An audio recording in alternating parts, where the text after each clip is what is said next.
Hello, hello, my bookish peeps. This is Kat, aka Kakibot, and today I am bringing you a video that many of you have asked for and I have been working on quietly in the background for quite a long time, which is a video all about Edinburgh's bookshops, and oh boy, do we have a lot of them. Actually, in this video alone, I am taking you to 20, which is a lot more than what I was planning and expecting, so I hope you appreciate it. Now, did you know that Edinburgh is actually world's first UNESCO City of Literature, and I think that is very deserved because we have had our great share of amazing authors who were either born or wrote here. We have our Walter Scott and our Robert Louis Stevensons, and we also have our sort of more current authors. All seem to be about murder, like Wal McDermott or Ian Rankin. It gives you an idea about just how dark and murdery Edinburgh can get. Anyway, do not get dissuaded. You are not getting murdered when visiting bookshops. Anywho, I hope you are ready to visit all the artsy and antique and also comic booky and nerdy bookshops in our wonderful city, because that's what you're doing with me today. Let's go.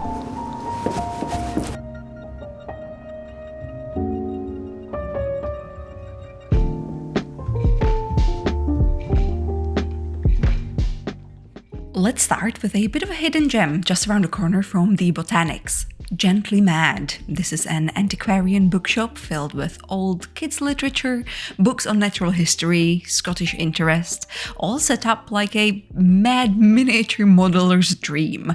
Just look at all the textures and layers of this place. They also do bookbinding here, meaning you can bring your old book treasures and have them brought back to life.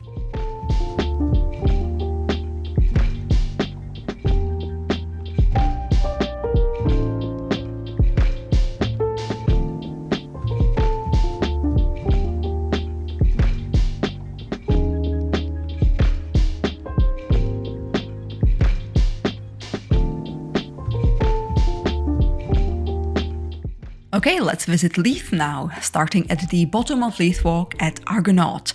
This is one of Edinburgh's very community-centric bookshops, not only offering a delightfully curated selection of books, but also a safe space. They also have a little cafe and even run 5 different book clubs, including a queer-themed one and a horror book one.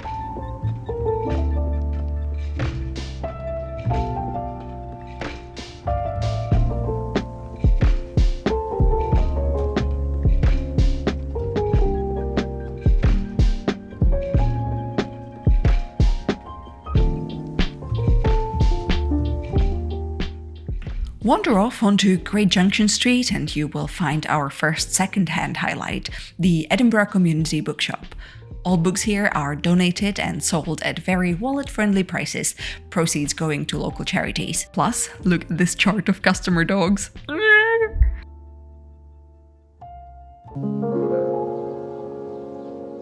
Right in the middle of Leith Walk's length, you will find La Belle Adventure, a French-owned bookstore specializing in graphic novels and comics.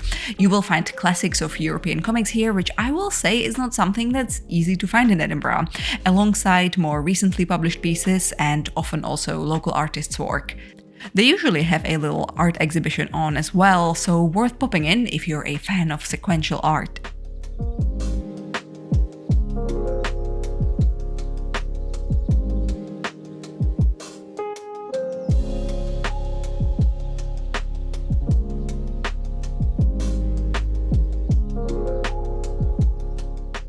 At the top of Leith Walk, you will find little bookshop twins, Macnaughton, Edinburgh's oldest surviving secondhand bookshop, and Typewronger. Essentially, Typewronger moved into this free space that Macnaughton has originally intended for like as a gallery space, and since then it's been this non-for-profit store which acts as a wonderful community space for the people of Edinburgh. They run events and reso printing classes, and it's just a lovely spot to pop in if you're a bookshop fan.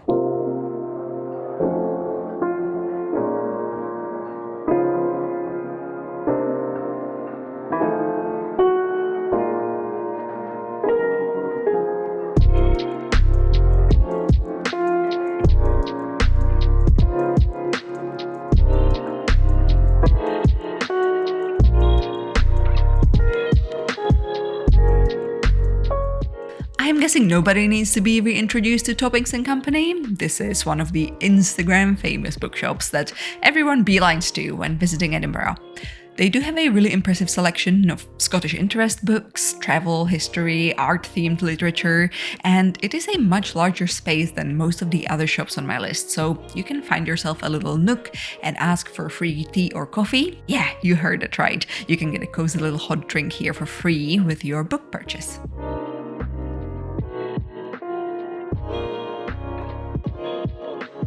Now, you might have noticed that some of these bookshops actually cater to other language speakers than just English, which is super handy if you're trying to learn a language. Personally, I have been trying to get back into studying Japanese because I might have a trip coming up and I just can't wait to get all of the slightly condescending Nihongo jozus that are waiting for me there. And thankfully, I am getting some help from today's video sponsor, Rosetta Stone. Personally, I find it a bit hard to learn languages while not in the country because that level of immersion just works wonders for my brain. Rosetta Stone has designed their classes with this immersion in mind, mixing vocabulary with images, so your brain gets to take it all in, just like if you are walking through the streets of Shibuya. The classes also include the True Accent technology, which makes sure your pronunciation is on point. A great way of both getting out of your too shy to speak comfort zone and making sure you're getting your newly learned phrases right. 泳いでいます。泳いでいます。 And now that I gotta travel between Glasgow and Edinburgh multiple times a week, it's great to have access to Rosetta Stone, not just on my laptop, but also on my phone. I bet Simon loves it when I'm practicing my pronunciation on the M8. There's also a story mode and an audio companion where you can practice listening and pronunciation by immersing yourself in real-life conversations. And considering the topic of this video, I am guessing there might be one or two language nerds among you. If you do have that one language, or maybe even two, that you would like to get better at, you should use my exclusive link in the description or this QR code to get 60% off Rosetta Stone's lifetime subscription, with access to not just one, but all of their languages. Let's become language learning buddies!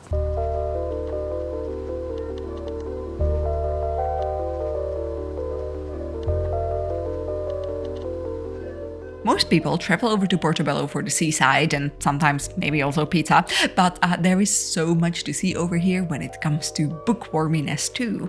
First up, the Portobello bookshop, a stunning space filled with beautifully curated pics from the staff, a little kids nook, stationery gifts, and many events to take advantage of.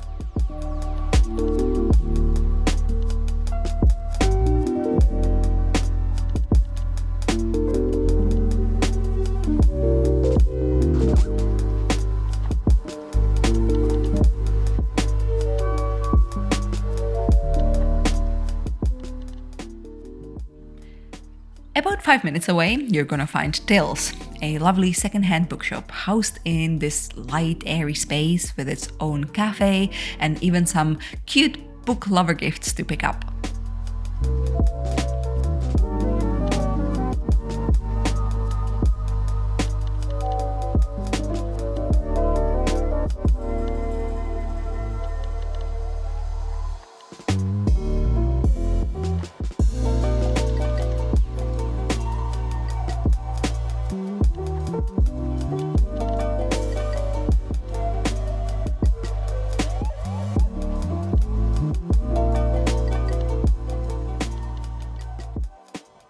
But true connoisseurs among you probably know that Tales also has a second, and by that I really mean original location just by the meadows. Apart from general pre-loved reads, you will also find their rare and beautiful section here. Does anyone here have the budget to buy themselves a copy of James Joyce for £1,200? In my beloved Brunsfield, you will find Edinburgh Bookshop, a name that might be a tad too vague to remember its location by, but still a spot you shouldn't miss out on. By the way, don't forget you will find a Google map with all of these shops in the description of this video.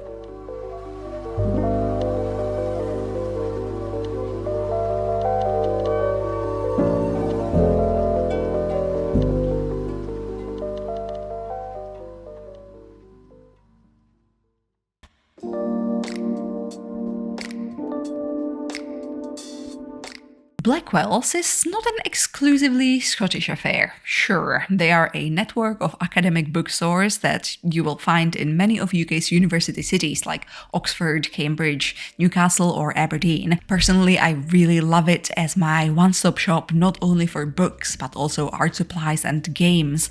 It's the right amount of nerdy, no matter if your nerdiness makes you gravitate towards history or social politics or crafts or even Dungeons and Dragons.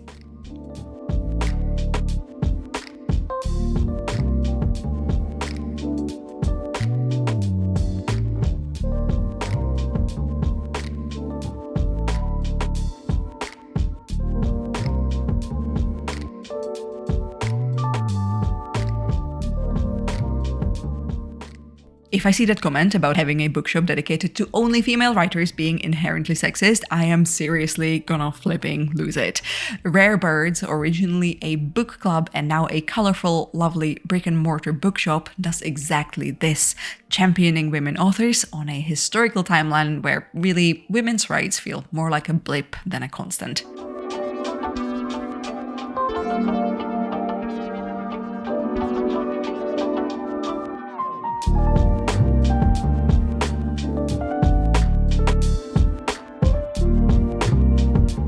Sorry for getting a bit distracted by protecting my values. Well, anyway, we are in the lovely Stockbridge now, and this neighborhood is a charity shop paradise. Once again, a great opportunity to pick an affordable read to fall asleep during your Edinburgh trip.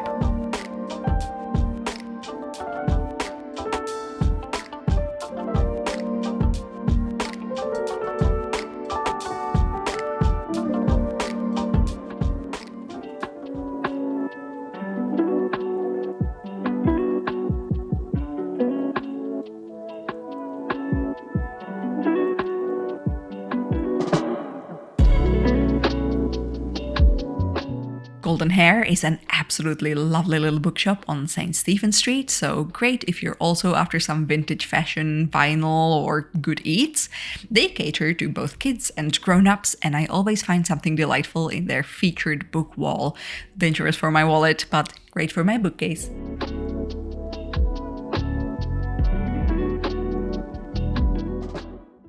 Just across the street, you'll find a kids' bookstore called Ginger Pickles, named, I believe, after the Beatrix Potter story. It's small and cozy and carries titles for anyone between babyhood to young adulthood.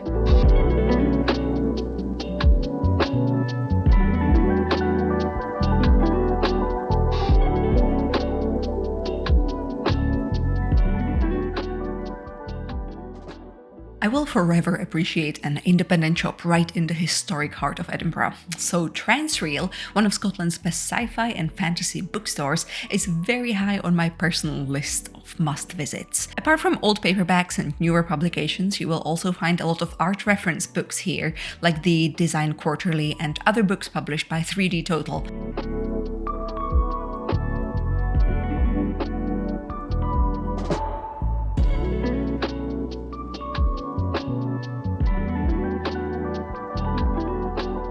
Welcome to Lighthouse, Edinburgh's radical bookshop, queer-owned and focused on representing marginalized voices. You're gonna find zines, books on politics, feminism, environmentalism, and much, much more, so I do recommend you pay them a visit and have a little deep dive in their selection. And of course, many events, which can usually be attended online too.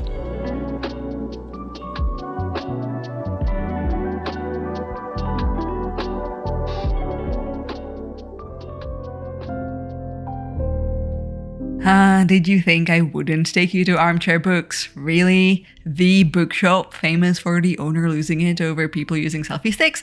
Well, anyway, this secondhand and antique bookshop is densely populated with volumes both relatively young and positively ancient, and the space is quite snug, so you might have to cuddle up with other patrons if you visit on a busy afternoon.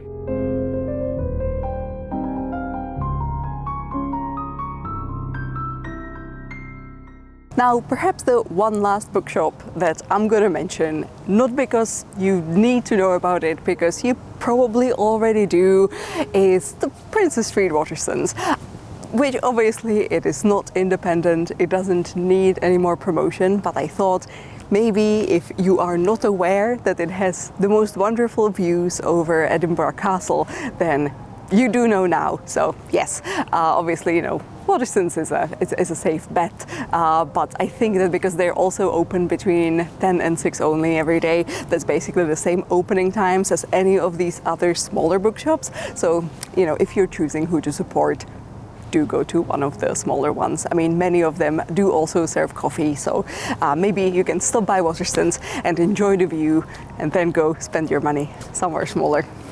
Pro tip. Okay, that is it for me. That was quite exhausting. I feel very accomplished. Yes, okay, that's the word. Simon is being very positive, so I have to remind him that I would still love him even if he was a bookworm.